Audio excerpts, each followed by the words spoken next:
মৰমৰ ছাত্ৰ ছাত্ৰীসকল আজি মই তোমালোকক জীৱন প্ৰক্ৰিয়া এই চেপ্টাৰটোৰ উদ্ভিদ দেহত হোৱা পৰিবহনৰ বিষয়ে মই তোমালোকক পঢ়াম এতিয়া চোৱা উদ্ভিদ দেহত যে তোমালোকে পাতত খাদ্য বস্তু প্ৰস্তুত হয় ঠিক আছে সেই খাদ্য বস্তু উদ্ভিদে সালোক সংশ্লেষণৰ ফলত উৎপন্ন কৰে আৰু লগতে কিছু পৰিমাণে কি কৰে উদ্ভিদৰ বিভিন্ন অংশ ঠাই দিয়ে ঠিক আছে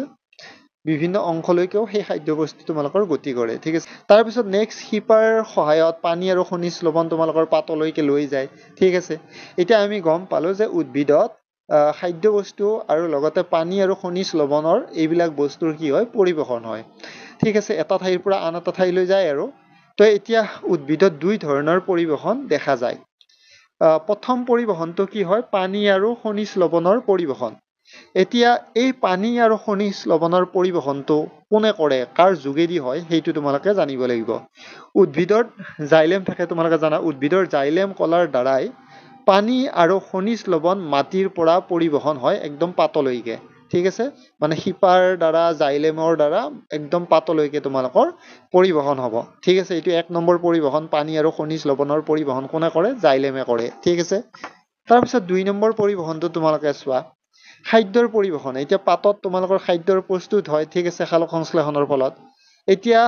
ফ্লোয়েম কলাৰ যিয়ে সালোক সংশ্লেষণৰ প্ৰক্ৰিয়াত উৎপাদিত দ্ৰব্যবিলাক পাতৰ পৰা উদ্ভিদৰ দেহৰ অন্য ঠাইলৈ সৰবৰাহ কৰে তাৰমানে পাতত যিবিলাক খাদ্য প্ৰস্তুত হয় সেইবিলাক ফ্লোয়েম কলাৰ দ্বাৰা তোমালোকৰ এটা ঠাইৰ পৰা আন এটা ঠাইলৈ উদ্ভিদৰ বিভিন্ন ঠাইলৈ তোমালোকৰ পৰিবহন হয় তো দুই নম্বৰ পৰিবহনৰ বিষয়ে পঢ়িলো আমি খাদ্যৰ পৰিবহন কোনে কৰে এইটোৱে কৰে ঠিক আছে নেক্সট পত্ৰমোচন বা বাষ্পমোচন বুলিলে কি বুজা উদ্ভিদে শোষণ কৰা অতিৰিক্ত পানী বায়বীয় অংগই বাষ্প আকাৰে এৰি দিয়া প্ৰক্ৰিয়াটোকে আমি কি বুলি কওঁ বাষ্পমোচন পত্ৰমোচন বা প্ৰচ্ছেদন বুলিও কোৱা হয় তো এইটো তোমালোকে ভালদৰে চাবা যে বাষ্পমোচন কি বস্তু হয় ঠিক আছে তো এইখিনি বস্তু মই বুজাই দিলো যে উদ্ভিদত কি বস্তুৰ পৰিবহন হয় আৰু কোনে সেই বস্তুবিলাক